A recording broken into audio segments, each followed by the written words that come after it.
Samajwadi party के प्रदेश अध्यक्ष हैं छत्तीसगढ़ के, और आने वाले समय में यहाँ उपचुनाव होने वाले हैं, नगरीय निकाय चुनाव, तो इसके बारे में क्या बोलेंगे आप? उपचुनाव तो विधानसभा में होना है एक सीट पे छत्तीसगढ़ में जी। तो हम अपने माननीय राष्ट्रीय अध्यक्ष जी को इस बात से अवगत करा दिए हैं अभी वर्तमान में, और उनके आदेशानुसार उस पर का निर्णय लिया जाएगा। और जो नगरीय निकाय चुनाव है ये एक महत्वपूर्ण चुनाव है और जनता के बिल्कुल पहले स्टेप का चुनाव है जी। और इसमें जनता जरूर लगातार, हम जो 20-25 साल से चुनाव लड़ रहे तो एक ही चीज में रहती, कांग्रेस बीजेपी, बस इसी में उनके मार्गदर्शन में मतदान करते हैं, जिसका उनको लगातार भ्रष्टाचार करने में, संलिप्त होने में बहुत प्रमुखता से उनको प्रमुखता मिलती है। आम नागरिक से आपके माध्यम से मैं निवेदन करता हूं कि अन्य पार्टियों को भी मौका दें, क्योंकि अन्य पार्टियों में भी कोई बाहर के प्रत्याशी नहीं है, आप ही के मोहल्ले के हैं, आप ही के राज्य के हैं, आप ही के जिले के हैं, लेकिन आपके दिमाग में निष्पक्षता नहीं है, मतलब मतदाताओं के ब्रेन में निष्पक्षता की कमी हो गई है, इसलिए वो सिर्फ कांग्रेस और बीजेपी को ही मौका देते हैं और उसके कारण हाँ लगातार उनका भ्रष्टाचार में हाथ गहराता जा रहा है। इस चीज को नगर निकाय चुनाव में देखना चाहिए।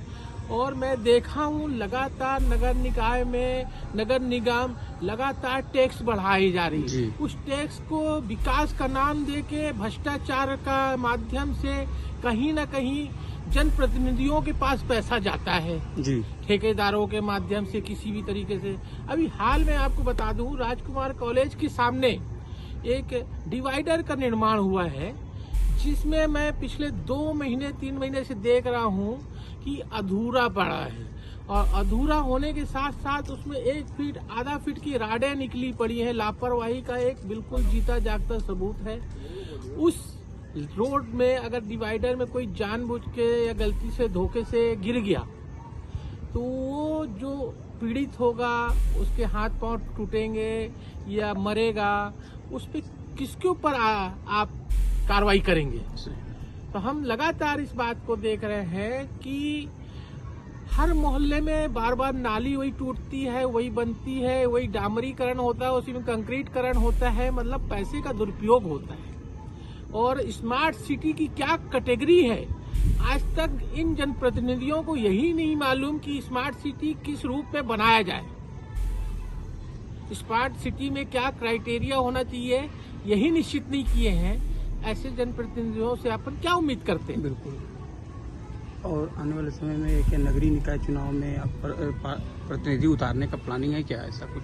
हाँ, आने वाला जो नगर निकाय चुनाव है उसमें अपने प्रत्याशियों को हम उतारेंगे और आम कार्यकर्ताओं और अपने मतदाता भाइयों बहनों से भी निवेदन करेंगे कि वो आप ही के बीच के लोग हैं, भले पार्टी का नाम अलग है लेकिन अच्छे लोग हैं, उनको मौका दीजिए, उनको भी काम करने का अनुभव दीजिए। सबका विवेक अपना रहता है और निश्चित रूप से इन दोनों पार्टियों से हट के काम करेंगे, नवीन गुप्ता का वादा है। और अभी वर्तमान समय में जो महिलाओं पे अत्याचार हो रहे हैं, इसके बारे में क्या बोलेंगे? जो महिलाओं पे अत्याचार हो रहा है, कहीं न कहीं उसमें सबसे बड़ी बात दिक्कत ये है कि जो गृह मंत्री का मंत्री है उसके ऊपर देखें तो खुद ही बहुत बड़े आरोप लगे हैं कई। ऐसे लोगों को, ऐसे जनप्रतिनिधियों को अगर आप मंत्री बना रहे हो तो उनसे बाकियों पे क्या मैसेज जाता है, आरोपियों पे, अपराधियों पे क्या मैसेज जाता है?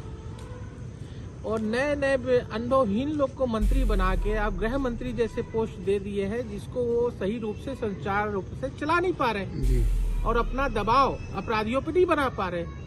इसी कारण ऐसे गतिविधियां लगातार हो रही हैं जी। महंगाई जो बढ़ रही है, मूल्यों में वृद्धि, बेतहाशा वृद्धि हुई है सीमेंट के मूल्यों पे, इस पे क्या बोलना चाहेंगे आप? सीमेंट की मूल्यों में जो महंगाई का मुद्दा है, इसमें सत्ता और विपक्ष दोनों का कहीं न कहीं साइलेंट पार्टनर का जो शेयर है वो लगातार इनको मिलता रहता है। इसी कारण से इनको महंगाई करने के लिए, वसूली करने के लिए आम जनता के लिए रेट बढ़ाते रहते हैं, जबकि अभी वर्तमान में ना डीजल का रेट बढ़ा है, ना जो वो खनिज निकाल रहे जिससे सीमेंट बनता है उसका रेट बढ़ा है। उसके बाद भी अगर महंगाई बढ़ रही तो कहीं ना कहीं सत्ता और विपक्ष का दोनों का सहयोग है। परिचय दे देंगे। नवीन गुप्ता, प्रदेश अध्यक्ष समाजवादी पार्टी।